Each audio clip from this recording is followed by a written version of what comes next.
सौंदर्य मन को आकर्षित कर लेता है, मन को मोह लेता है। यहाँ पर जो बर्फ से ढके हुए सफेद पहाड़ जो हैं, यहाँ पर विभिन्नता में भी सौंदर्य है, इसको प्रमाणित करते हुए ये निकल पड़ते हैं। ऐसी श्रद्धा थी कि 12 से 18 मील चलने के बावजूद भी यहाँ पर थकावट नहीं होती थी। सभी यहाँ पर क्या है वो बता रहे हैं कि सब सितंबर और अक्टूबर में जब मैं आया था तो यहाँ का दृश्य भिन्न था।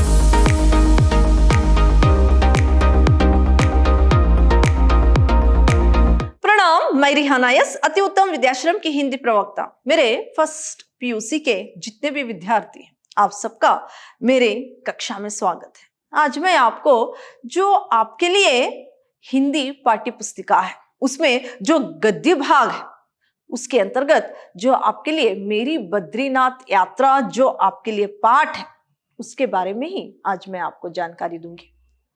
मेरी बद्रीनाथ यात्रा जो पाठ है इसके लेखक हैं विष्णु प्रभाकर। इनके जो इस पाठ के लेखक हैं विष्णु प्रभाकर, इनका जो जन्म है 21 जून 1912 में इनका जन्म हुआ। 1912 में इनका जन्म जो है मुजफ्फरनगर उत्तर प्रदेश में इनका जन्म हुआ और इनकी मृत्यु जो है 11 अप्रैल 2009 ईस्वी में हुई। 11 अप्रैल 2009 में इनकी मृत्यु हुई। इनकी प्रसिद्ध रचनाएं इस प्रकार हैं। जमुना गंगा के लहर में, जमुना गंगा के लहर में, अभियान और यात्राएं, हंसते निर्झर दहकाती भट्टी, हिम शिखरों की छाया में, ज्योति पुंज हिमालय, ये सब इनकी प्रसिद्ध रचनाएं। विष्णु प्रभाकर जी, जो विष्णु प्रभाकर जी के द्वारा जो रचित मेरी बद्रीनाथ एक यात्रा वृत्तांत है, इसमें हिमालय की क्या है सुरमई प्रकृति को देखते ही कवि भी जो कवि नहीं है, कवि जो पोएट नहीं है वो भी कवि बन जाता है, जो दार्शनिक है वो भी दार्शनिक बन जाता है, जो फिलासफर नहीं है वो भी फिलासफर बन जाता है, जो दार्शनिक है वो जो है यहाँ पर जो दार्शनिक है वो भी दार्शनिक बन जाता है। यहाँ भारत के कोने कोने से लोग आते हैं इस बद्रीनाथ को। भारत का जो कोना कोना है वहां से लोग यहाँ की यात्रा करने के लिए आते हैं। तो हिम शिखरों की भव्यता मन मोह लेती है। जो यहाँ पर हिम शिखर, जो हिम के पर्वत है, वो जो पहाड़ है जो हिम से ढके हुए हैं, ऐसे ढके हुए हैं, वो क्या है सब लोगों का मन जो है आकर्षित कर लेता है, सभी उससे मोहित हो जाते हैं। गंगा के अनेक रूप, गरुड़ गंगा, यहाँ पर गंगा के अनेक रूप है, जैसे कि गरुड़ गंगा, विष्णु गंगा, पांडुकेश्वर और मंदिर, शातुत के वृक्ष, कुबेर शिला आदि दार्शनिक स्थलों के बाद बद्री नारायण का मंदिर आता है। ये सब जो है दार्शनिक स्थान है। इस सब को देखने के बाद जो है बद्री नारायण का जो मंदिर है वो आता है। इस मंदिर में सरल भक्ति और प्रकृति के वैभव का आकर्षण है।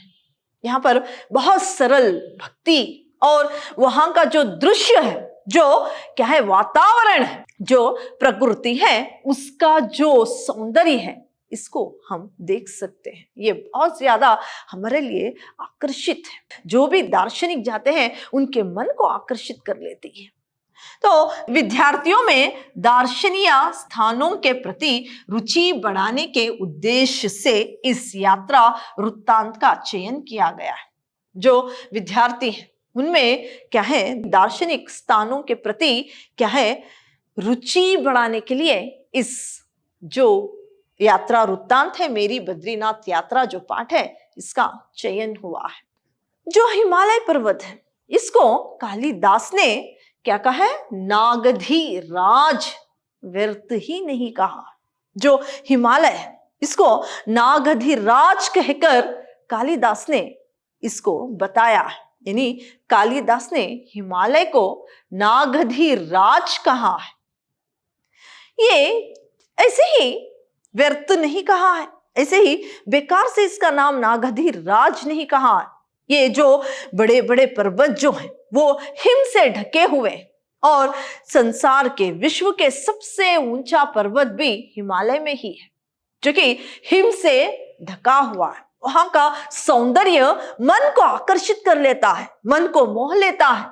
यहाँ पर जो बर्फ से ढके हुए सफेद पहाड़ जो हैं, वहां पर इतने वो आकर्षित है कि सभी की आंखें देखते देखते खुली की खुली रह जाती है। यहां पर जो है तीनों लोक की जो उर्वशी जो है उसने यहां पर जन्म लिया है। यहां पर हिंसक प्राणी ही नहीं, जो कि नाभि में जिसके सुगंधित द्रव्य कस्तूरी जो बसती है, ऐसे कस्तूरी मुर्ग भी वहां पर है।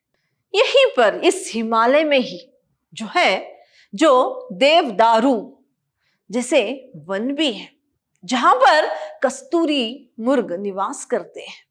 और यहाँ पर तीनों लोक की जो रूप की देवी है उर्वशी ने भी जन्म लिया है। बहुत सारे साधु संतों ने यहाँ पर तपस्या की है, और हिंसक पशु ही नहीं, साधु प्राणी भी यहाँ पर रहते हैं। और जो रंग बिरंगी जो भी पक्षियां हैं वो वहां पर उनका कलारव रहता है।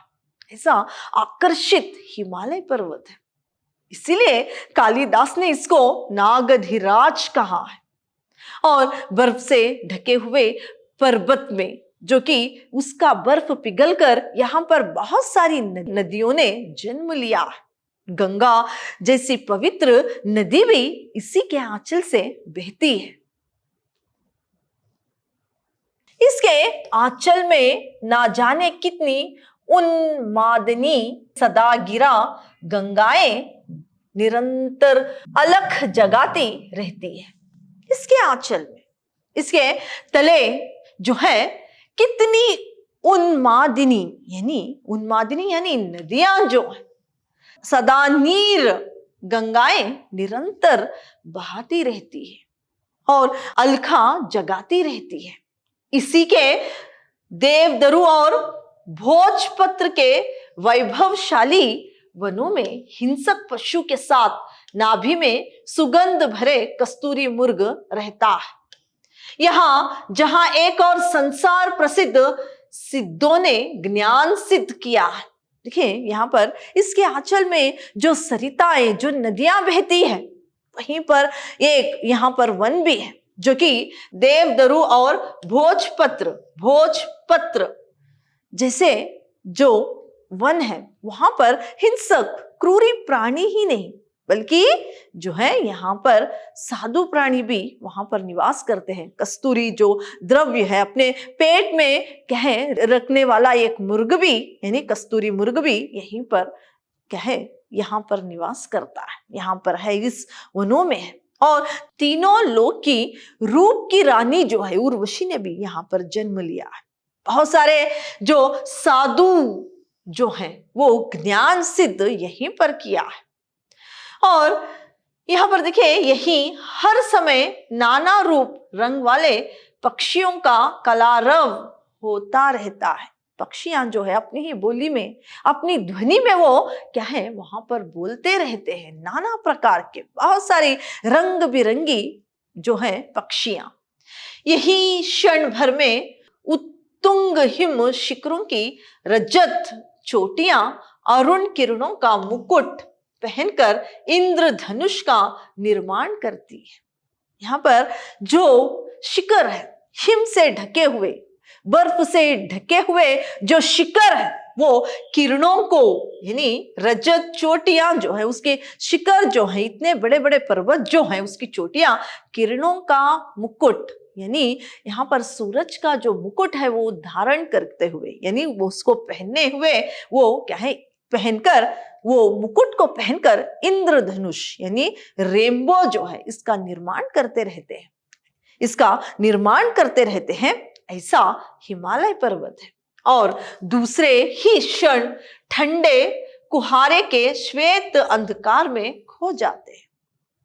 और दूसरे ही पल जो अंधे यहां पर बताया गया, और दूसरे ही पल जो है ये क्षण ठंडे कुहारे के श्वेत अंधकार में जो है ये खो जाते हैं। रात्रि के समय ये श्वेत अंधकार में, श्वेत यानी सफेद अंधकार में खो जाते हैं। धर्म भूरों भीड़ का कोलाहल भारत की सांस्कृतिक एकता के दर्शन, विभिन्न प्रदेशों से विभिन्न वेशभूषा पहने विभिन्न स्वरों में एक ही देवता को पुकारते। यहाँ पर जो नाना जाति के लोग हैं और नाना धर्म का जो पालन करने वाले लोग हैं, इस यात्रा में यानी हिमालय जो आते हैं, जो कि बद्रीनाथ के दर्शन के लिए, वो नाना यानी भाषा भाषी लोग अपने ही यहाँ पर अपने स्वरों में, अपनी भाषा में एक ही भगवान को यहाँ पर पुकारते, उनको याद करते हैं, उनके दर्शन के लिए बद्रीनाथ को आते। अनगिनत नर नारी निकल पड़ते हैं एक ही मार्ग पर, अनगिनत बहुत सारी संख्या में, जिसे गिन नहीं सकते ऐसी संख्या में जो पुरुष है, जो नारी है, जो स्त्री और पुरुष है, यहाँ पर इस यात्रा के लिए क्या है, यहाँ पर वो निकल पड़ते हैं और एक ही मार्ग पर, सभी एक ही मार्ग पर बद्रीनाथ की दर्शन करने के लिए सभी निकल पड़ते हैं। यह प्रमाणित करते हुए कि विभिन्नता में सौंदर्य है, ये प्रमाणित करते हैं कि यहाँ पर विभिन्नता में भी सौंदर्य है, इसको प्रमाणित करते हुए ये निकल पड़ते हैं। शक्ति है, विभेद नहीं है, विग्रह नहीं है। यहाँ पर क्या है, शक्ति है, कोई भेदभाव नहीं है, विभेद नहीं है, विग्रह नहीं है। यहाँ पर सभी क्या है, यहाँ पर भगवान के दर्शन के लिए विभिन्न क्या है भाषा भाषी लोग अपनी ही स्वरों में भगवान को पुकारते हुए एक ही मार्ग पर चल पड़ते हैं। यहाँ पर विष्णु प्रभाकर जी पहले भी हिमालय के दर्शन करने यानी बद्रीनाथ के दर्शन करने आ चुके थे। उस वक्त सितंबर और अक्टूबर का क्या है महीना था, तब यहाँ का जो प्रकृति का सौंदर्य जो है वो भिन्न ही था। अब जब मई के महीने में फिर से ये दर्शन करने आए हैं तो यहाँ का वातावरण जो है, यहाँ का जो प्राकृतिक जो सौंदर्य है, ये तो और भी बढ़ गया है, इसमें चार चांद लग गए हैं। तो यहाँ पर इस प्रकृति का जो यहाँ पर क्या है वो वर्णन कर रहे हैं और किस तरह से अलग अलग यानी अलग अलग जो भाषा के लोग हैं एक ही भगवान को पुकारते हुए अलग अलग भाषा में किस तरह से निकल पड़ते हैं। यहाँ का सौंदर्य कैसे है, यहाँ पर सिद्धि पाने के लिए कहें, यहाँ पर बहुत सारे लोग तपस्या किस तरह से कर चुके हैं, यहाँ के पक्षियों का, प्राणियों का और जो उर्वशी ने यहाँ पर जन्म लिया है, सारी बातों का वर्णन यहाँ पर इस यात्रा वृत्तांत में वो कर रहे हैं। तो सभी यहाँ पर क्या है वो बता रहे हैं कि सब सितंबर और अक्टूबर में जब मैं आया था तो यहाँ का दृश्य भिन्न था। अब जब मई के महीने में फिर से भगवान के दर्शन करने के लिए आए हैं तो वहां का सौंदर्य जो है और भी ज्यादा आकर्षित हो गया है। सीधे बद्रीनाथ जाने के लिए चाहे आप पौड़ी होकर जाए या हरिद्वार, अब पीपल कोटी तक बस जाती है। यहाँ पर वो बता रहे हैं कि जब हिमालय यानी जब बद्रीनाथ के दर्शन करने के लिए, बद्रीनाथ यानी बद्रीनाथ के दर्शन करने के लिए यहाँ पर जब जाते हैं तो वो चाहे पौड़ी होकर जाए या हरिद्वार होकर जाए, लेकिन पहले तो पहुंचते हैं पीपल कोटी यानी पीपल कोटी, क्योंकि बस सिर्फ वहां तक जाती है। उसके बाद पैदल यात्रा करनी पड़ती है। उसी को कह रहे हैं कि वहां से कुल 31 माइल का पैदल मार्ग रह जाता है। 31 माइल्स यानी 31 माइल यहाँ पर पैदल यात्रा करनी पड़ती है, क्योंकि बस तो सिर्फ पीपल कोटी तक जाती है, चाहे वो पौड़ी होकर जाए या हरिद्वार होकर जाए। वो आगे कह रहे हैं कि लेकिन हम लोग यात्रा के नियम के अनुसार पहले केदारनाथ गए।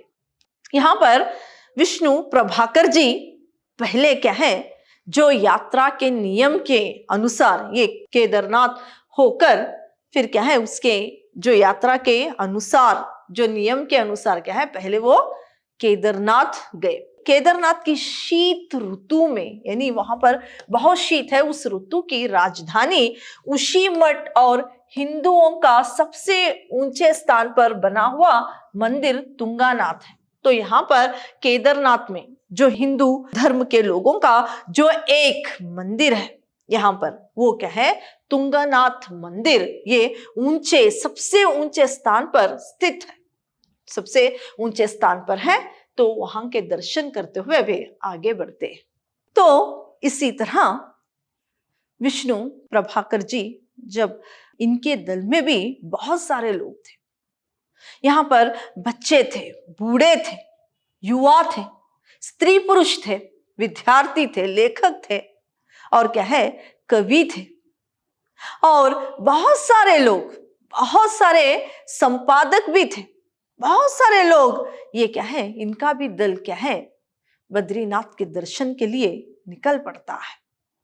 फिर जो है, ये जो यहाँ पर क्या है, इनका जो दल यहाँ से निकल पड़ा था, यानी पहले वो केदारनाथ जो क्या है, जो यात्रा का नियम था, यहाँ पर क्या किया उन्होंने कि जो सबसे ऊंचा जो मंदिर था उसके दर्शन किए। तुंगानाथ के दर्शन करते हुए वे आगे बढ़ते।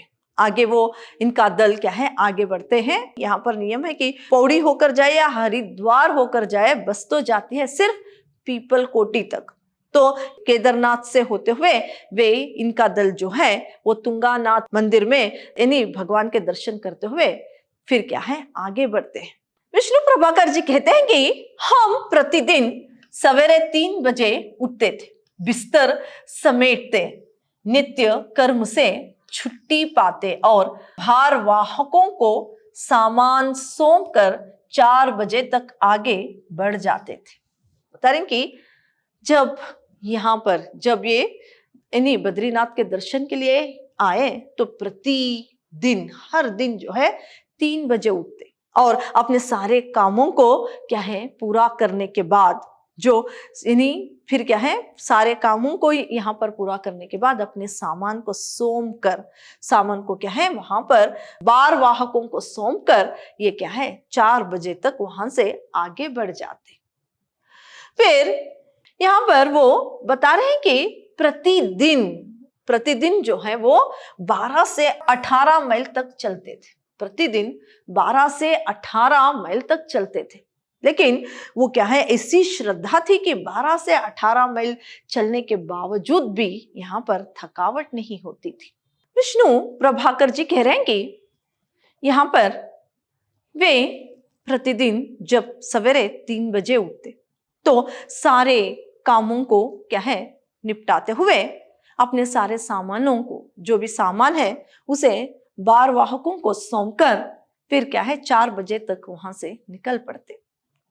वहां पर जो रास्ता है वो बहुत ज्यादा ही भयानक है और क्या है, कहीं गहरी गहराई में जो है नदी बहती है तो कहीं प्राकृतिक दर्शन जो है बहुत सुरमाई है और कहीं पर जो है सरिताएं क्या है बह रही है, कहीं वर्षा हो रही है, कहीं तूफान, तो कहीं पर क्या है इस तरह का प्राकृतिक दृश्य जो है देखते हुए सभी यात्री आगे बढ़ते जाते हैं।